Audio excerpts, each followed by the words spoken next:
Okay, sports fans, today we're going to be taking a look at whether or not a company that pays for the fuel, if you can make more money with that or buying your own fuel.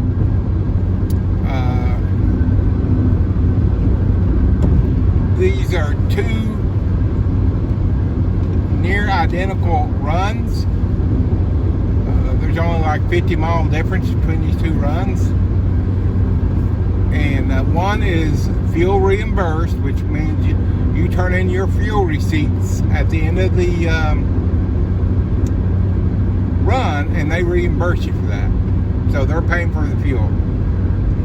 The other one is one that they paid me a straight rate and said, get it there.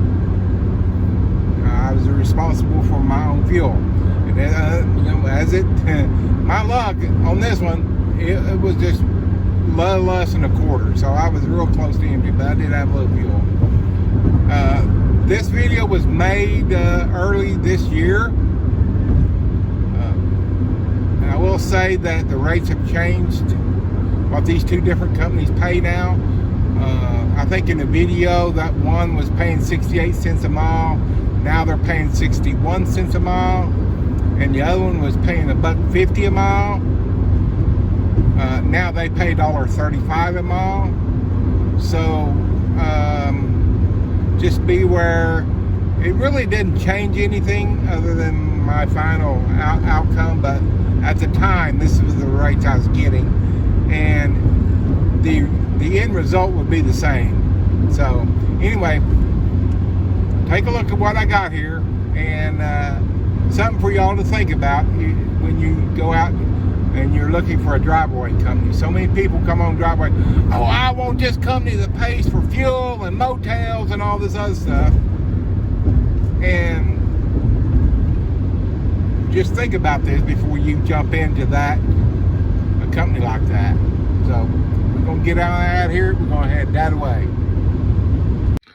Okay, so let's break this down. On trip one, we had 310 miles.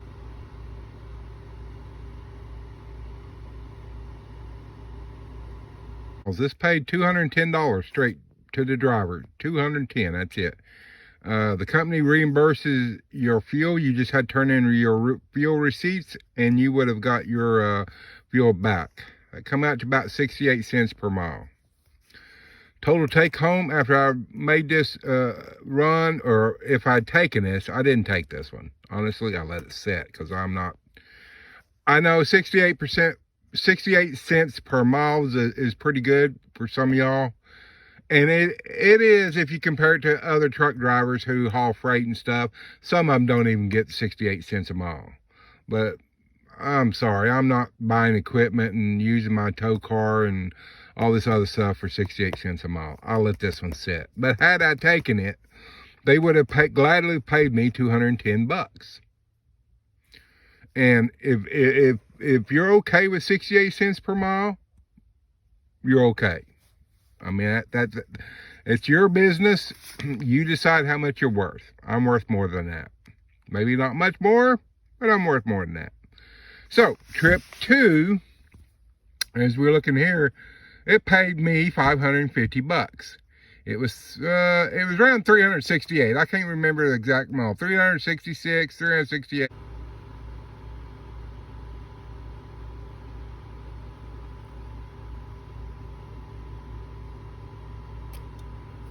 Anyway, it paid roughly $1.50 a mile. Okay, driver supplied his own fuel. I put $127 in fuel.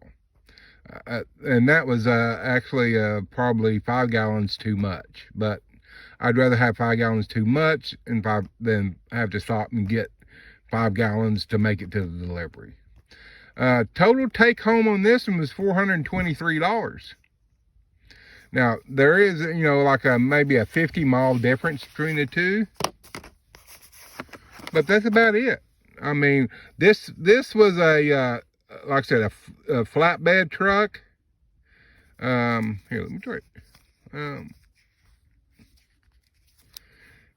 For a home improvement company. This was a day cab, semi day cab that was being taken to a dealer.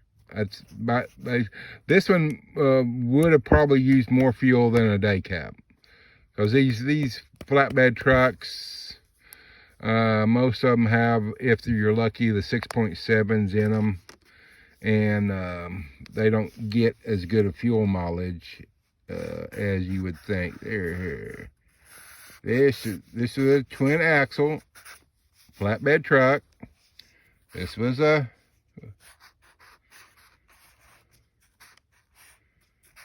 double axle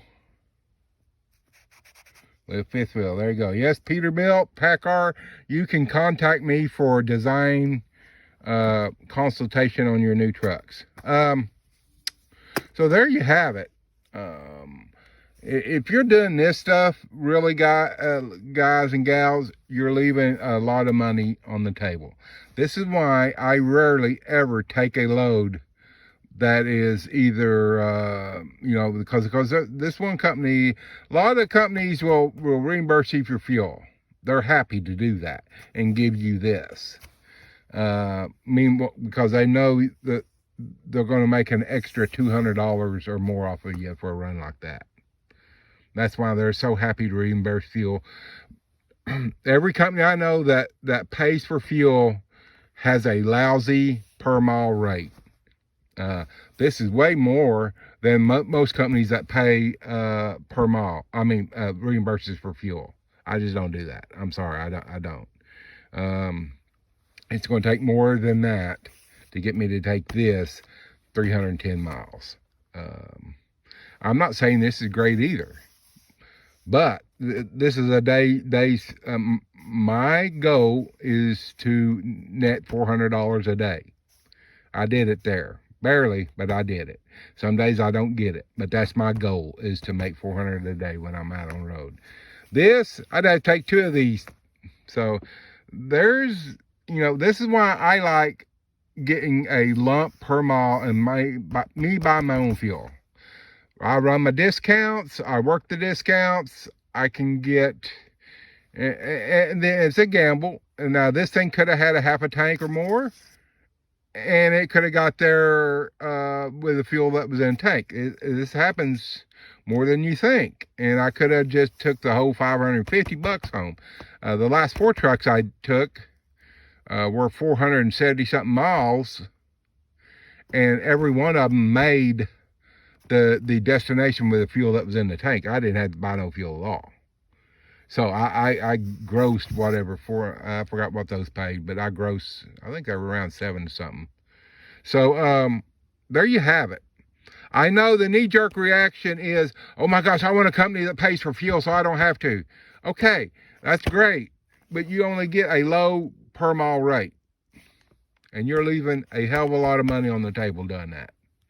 But hey, I get it. Some people don't want to work the discounts, take the chance that their truck has enough fuel, or, I get that. But I'm just telling you, for those that want to work the fuel discounts, you can make a lot more, almost double. Well, it is double in this case. Yeah, it's 50 something miles difference, 58 miles, 56, 58. Now I will say this. Let me just add this right here before I leave. If you're new or you don't understand which trucks typically get better fuel economy than others, like I said, these little medium duty trucks with 6.7s in them, they usually get horrible fuel mileage. 6.7 is great in 1 ton or 3/4 ton, but in the medium duty, it's going to work hard and it's going to use fuel doing it. These semi tractors usually have big semi engines in them, and they just barely purr along there at 70 miles, 68, whatever you can get out of. They turn maybe 1,300 RPMs, and they will get good.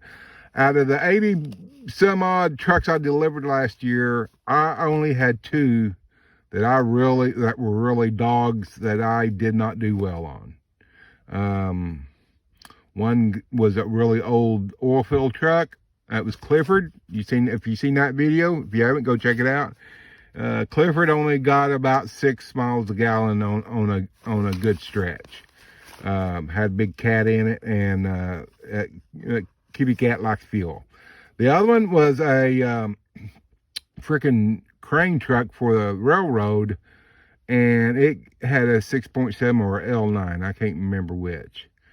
And it only got about 5 miles to a gallon.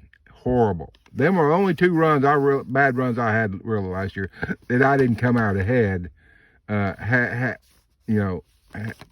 with this formula. So just something to keep in mind. If you're new or you don't really understand which trucks get better fuel economy, maybe you do want to take the safe bet, but still, I'd still gamble, because look, I mean, you're really leaving a lot of money on the table. But so there you have it. I just want to show you the comparison of why I really don't go for companies that just pay for fuel or motels or anything like that. Any company that does that is going to pay a low per mile rate. So there you have it. I hope this helps y'all to see some. This is just really, really black and white why I prefer a company that pays total mileage. So anyway, y'all stay safe out there, and we'll catch you on the next one.